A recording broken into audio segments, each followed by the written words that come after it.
we were all surprised, and following it on Twitter and following it live on the SEC network, where were the questions from the media about the Cam Robinson situation?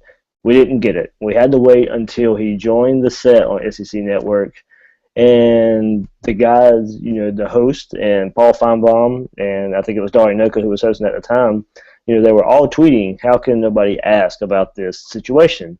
Well, that made you think if Saban was going to come to their set that they themselves would ask him, and they did. So there was a kind of a general question about it, and then Feinbaum jumped in and said, well, the media, and probably speaking of himself, it thinks it's a negative connotation if you don't do any type of discipline or even talk about the Cam Robinson situation. Nick Saban basically summarized and said he doesn't care what the media thinks, and more than likely he probably, he probably really doesn't care, and he probably really shouldn't care. It's his program. He's run it the way he's wanted to for so long now.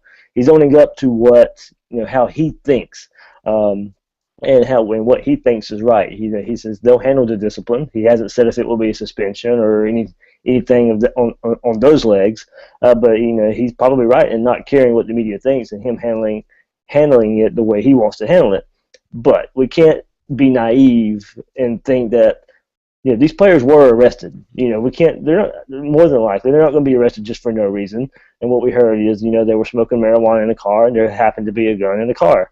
But if Saban's mantra is we want to create better men and help them, then maybe these guys do need to be punished. Maybe they do need to be suspended. If you're going to create better men, you can't just, to me, let it fall by the wayside. But we're not there. We're not seeing what Saban can do.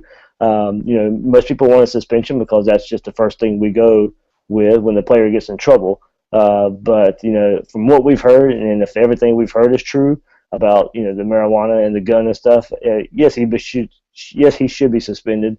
And I think everybody wonders is that just because USC is their first game, and say if it was Charleston Southern, it would probably just take it on the chin and say, okay, you're going to sit this game. Yeah, Mark, I think Dave brings up a great point about the comment about the media. Dari Noka actually made a comment on set about how Nick Saban owns the media.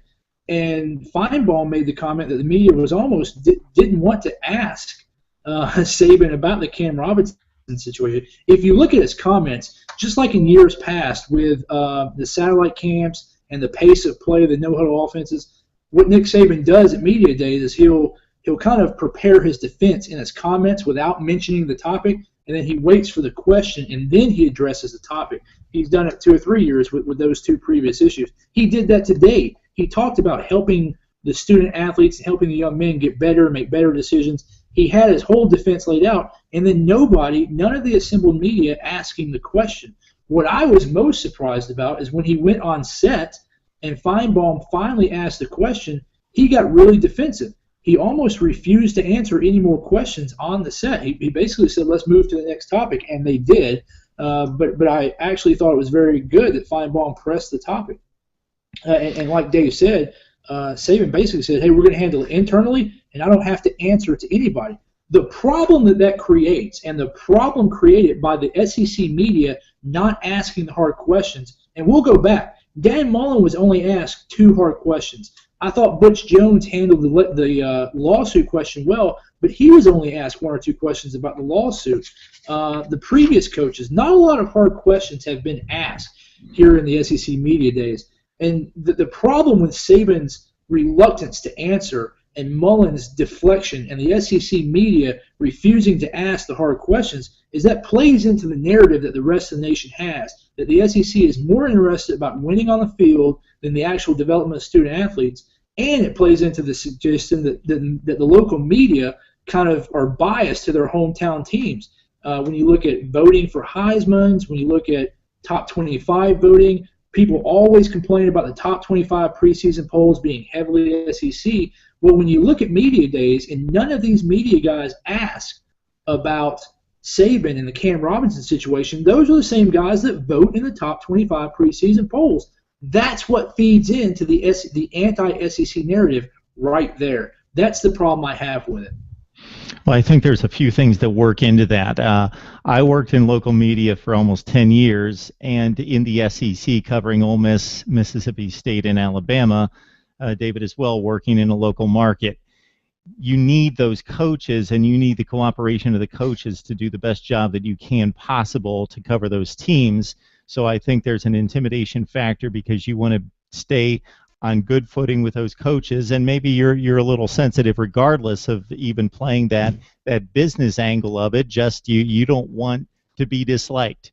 You'd rather be liked than respected, some people, unfortunately. But just in regards to just maintaining what you need most of the time when there's no controversy, you just want to have the friendly interview and want to have the access, then you're setting yourselves up for better access later by staying in good standing with the head coach. Plus, the guy's just flat out intimidating certain people, and I think because many of the markets in the SEC are smaller markets, that equals less experienced younger reporters, especially in the television industry, and they're more apt to be intimidated.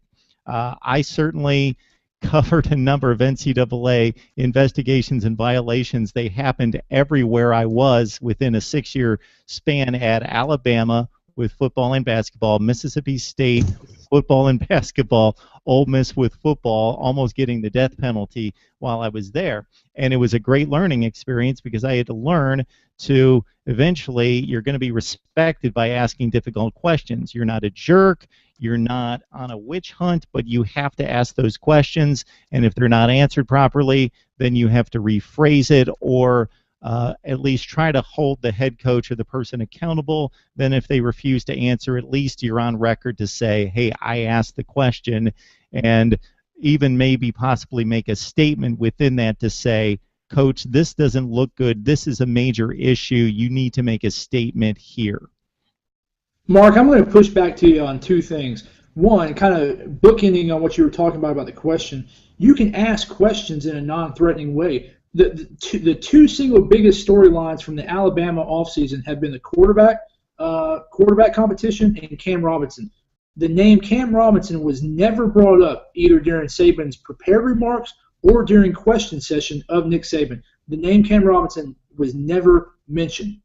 So if you're going to be a journalist, you can ask the question in a non-threatening way. You can say, hey, Coach, can you update us on the Cam Robinson situation? You're giving him a softball. You're letting him take the question and run with his answer. You don't have to attack him. Just bring the subject up. They never even brought the subject up. The second thing I'll tell you is you're right about the local media, and you can have the conversation about journalism profession and not, but I'm not really focused on the local Tuscaloosa media or the Alabama media.